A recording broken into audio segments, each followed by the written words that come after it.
Philanthropy is good, isn't it? Surely, if you were one of the richest people in the world, you would want to share your immense wealth with those who need help. I know that I would.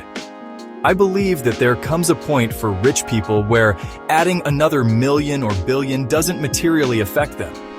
Think of it.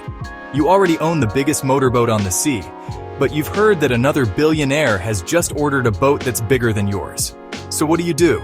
You order one even bigger. In the end, you're just in a race with your own vanity. Is size really that important?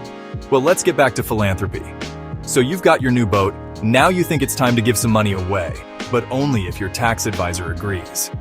After all, a tax write-off is a tax write-off. Just make sure the whole world knows how generous you are. Set up your own foundation so you can see your name on every box of aid you distribute. Does that make you feel good?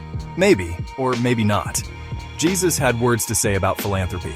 He called it giving alms. I avoided that word here because it could be confused with giving arms, and that's a totally different kettle of fish. Here I'm going to quote from the Gospel of Matthew, chapter 6, verses 1 to 8. "Take heed that ye do not your alms before men, to be seen of them. Otherwise ye have no reward of your Father which is in heaven. Therefore, when thou doest thine alms, do not sound a trumpet before thee, as the hypocrites do in the synagogues and in the streets, that they may have glory of men. Verily I say unto you, they have their reward.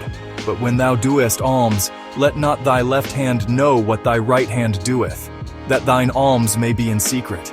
And thy Father which seeth in secret himself shall reward thee openly. And when thou prayest, thou shalt not be as the hypocrites are, for they love to pray standing in the synagogues and in the corners of the streets, that they may be seen of men. Verily I say unto you, they have their reward. But thou, when thou prayest, enter into thy closet, and when thou hast shut thy door, pray to thy Father which is in secret, and thy Father which seeth in secret shall reward thee openly. But when ye pray, use not vain repetitions as the heathen do, for they think that they shall be heard for their much speaking. Be not ye therefore like unto them, for your Father knoweth what things ye have need of before ye ask him. Yes, your Father knoweth what things ye have need of before ye ask him. Praise be to God.